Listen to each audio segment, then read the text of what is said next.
की जंग वो नहीं जीत पाएगा। इसी वजह से अमेरिका पश्चिम एशिया से अपना बोरिया बिस्तर समेट रहा है। ये रिपोर्ट देखिए।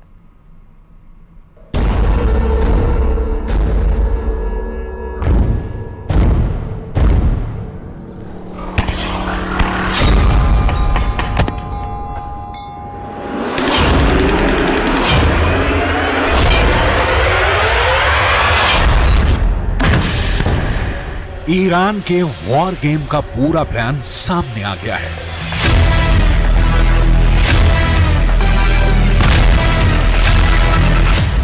युद्ध के 70 दिन बाद पता चल गया है कि खुद ईरान ने इजरायल और अमेरिका के खिलाफ अपनी रणनीति से पर्दा उठाया है।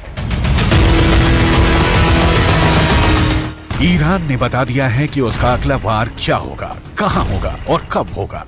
ईरान ये तो पहले ही कह चुका है कि पश्चिम एशिया में बहुत बड़ा धमाका होने वाला है। ऐसा धमाका जो कयामत ला देगा, जो सब कुछ मिट्टी में मिला देगा, जिसे ना इजरायल रोक पाएगा ना अमेरिका।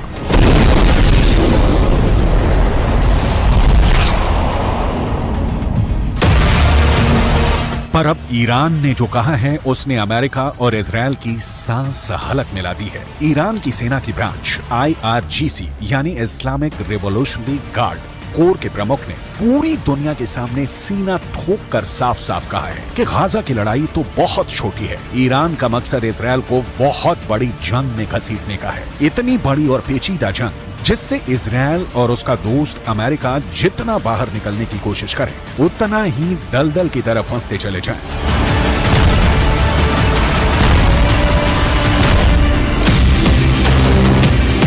ईरान के इस वॉर गेम में तो गाजा बस एक शुरुआती पॉइंट है। ईरान की साजिशों का जाल गाजा से शुरू होकर इजरायल के पड़ोसी देशों लेबनान, सीरिया, इराक और इजरायल के दक्षिण में मीलों दूर बसे यमन तक फैला हुआ है। ईरान गाजा में तो हमास के पीछे खड़ा ही है। वो लेबनान में चरमपंथी संगठन हिजबुल्लाह से भी इजरायल पर हमला करवा रहा है और इजरायल के दूसरे पड़ोसी देश सीरिया में तो खुद ईरान मौजूद है। उसने वहां से इजरायल को घेर रखा है।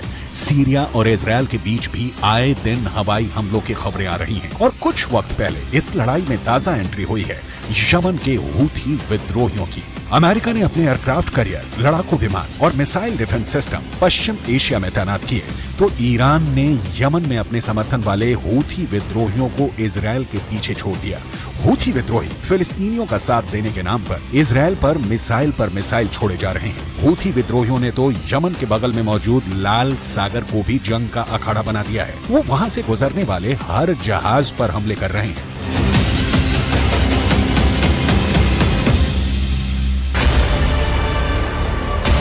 हूथी विद्रोहियों ने कसम खाई है कि जब तक इजरायल गाजा में शांत नहीं होगा तब तक लाल सागर से उसका एक जहाज नहीं निकलेगा। हूथी लड़ाके लाल सागर में इतने हमले कर रहे हैं कि खौफ के मारे जहाज कंपनियों ने वो रूट पकड़ने से ही तौबा कर ली है।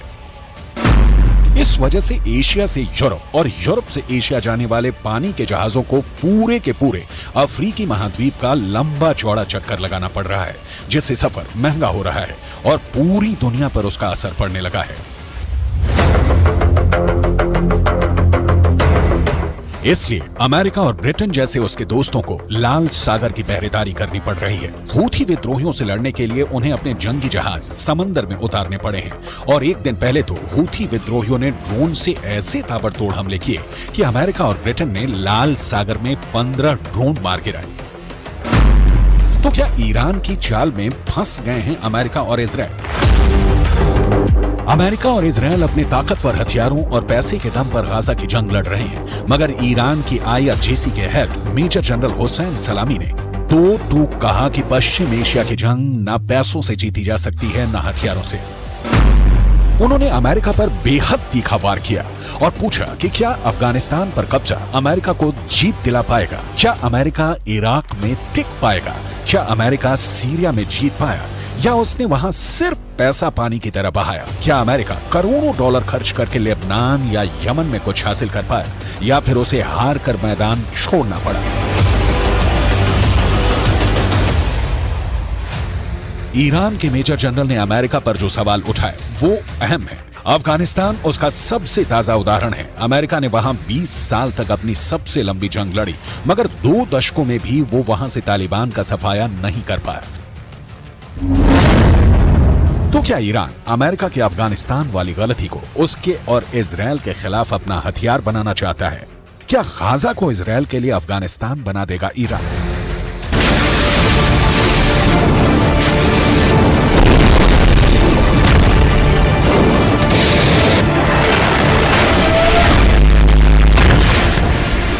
क्या ईरान इजराइल का वही हश्र करने वाला है जो इराक, अफगानिस्तान और सीरिया में अमेरिका का हुआ?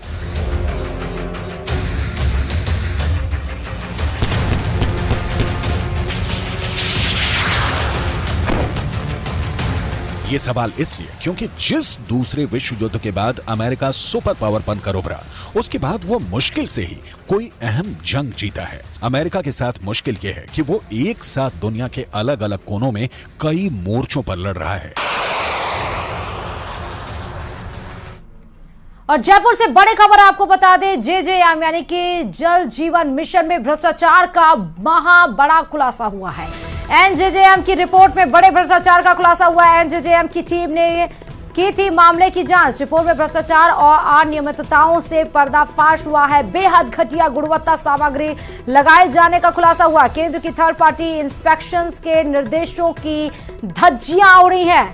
बड़ी खबर आपको बता रहे, इस बीच में जयपुर से बड़ी खबर, जेजेएम में महाभ्रष्टाचार का बड़ा खुलासा किया गया है। साफ हो गया कि घटिया सामग्री का सामान इस्तेमाल किया गया था। घटिया सामग्री के पाइप, जंक लगे हुए पाइप का इस्तेमाल किया गया था। लगातार जो जेजेएम के कार्यों में कई चौंकाने वाले खुलासे प्लानिंग और डिजाइनिंग की सामने आई हैं। डीपीआर में भी भ्रष्टाचार, घटिया क्वालिटी के लगाए गए प्लास्टिक पाइप, बिना लैब टेस्ट के ही ये घटिया पाइप लगाए गए। ठेकेदारों को रंगीन बिलों का नियम के खिलाफ भुगतान किया गया है। जांच रिपोर्टों में भारी अनियमितताओं का एक बड़ा खुलासा हुआ है। एनजेजेएम की टीमों ने पेश की है जेजेएम के कामकाज की रिपोर्ट। और इस खबर पर हमारे संवाददाता राकेश जुड़े हैं। राकेश, आखिरकार खुलासा हो ही गया। जेजेएम के कार्यों में कई ऐसे अहम खुलासे हुए हैं। एक महाभ्रष्टाचार का पोल अब सामने आ गया है। राकेश, बिल्कुल, देखिए जिस तरीके से न्यूज 18 लगातार जल जीवन मिशन में भ्रष्टाचार के मामले उजागर करता रहा है, उसके बाद राष्ट्रीय जल जीवन मिशन जो केंद्र सरकार की एक बहुत बड़ी एजेंसी है, उसने इस जल जीवन मिशन के कार्यों की समीक्षा की है और जो रिपोर्ट आई है वो बेहद चौंकाने वाली है। चूंकि पिछली सरकार ने राजस्थान में जो जल जीवन मिशन के कार्य करवाए गए हैं, उन कार्यों में बहुत बड़े पैमाने पर भ्रष्टाचार हुआ है। यहाँ तक कि जहाँ पर जो स्टील के पाइप लगने थे, उन पाइपों की जगह प्लास्टिक के पाइप लगाए गए। और चौंकाने वाली बात यह है कि इन प्लास्टिक के पाइपों की गुणवत्ता भी जांच नहीं की गई। हाँ। और रनिंग बिलों का ही ठेकेदारों को भुगतान कर दिया गया। यानी जहां पाइप, जो लोहे का पाइप लगभग 2 से 2.5 हजार रुपए का एक अगर पाइप माने हम, तो वो उस पाइप की जगह एक 150 रुपए का पाइप लगाया गया और उसकी जांच के बिना ही भुगतान किए गए। साथ ही जो एक हमेशा डिजाइन और जो अप्रूवल का जो एक कंसेप्ट होता है, ड्राइंग डिजाइन, उसकी बिना अप्रूवल के ही निर्माण कार्य शुरू किए गए।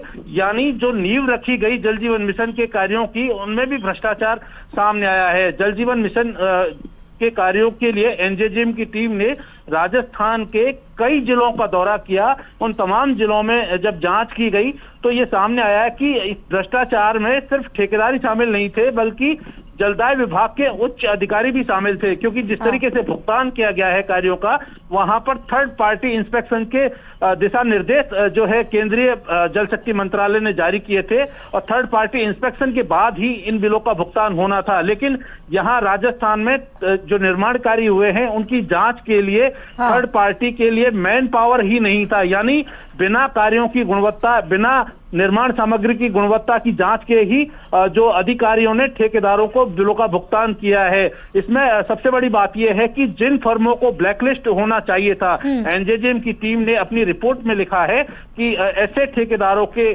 को जो विभाग के अधिकारी और संबंधित एजेंसियां हैं, उन्होंने जो है कहीं ना कहीं बचाया है और उनके साथ उनकी मिलीभगत संलिप्तता भी सामने आई है। जो पाइप लगाए गए हैं, डीआई पाइप और जो एचडीपी पाइप है, उन पाइपों के लिए जो फैक्ट्री के दिशा निर्देश थे कि क्या कुछ वहां पर होना चाहिए था, किस तरह की गुणवत्ता मेंटेन करनी चाहिए थी, वो भी उन फैक्ट्रियों में नहीं पाई गई। तो लगाई गई निर्माण सामग्री में तो बिल्कुल ही नहीं पाई गई है। राकेश, यानी इसका मतलब ये है कि इतना बड़े सीमा पर भ्रष्टाचार और किया गया है और इसीलिए जब बारिश या मौसम खराब होता है तो जीवन लोगों के अस्त व्यस्त हो जाते हैं, सड़कों पर पानी जल भराव की समस्या आने लगती है।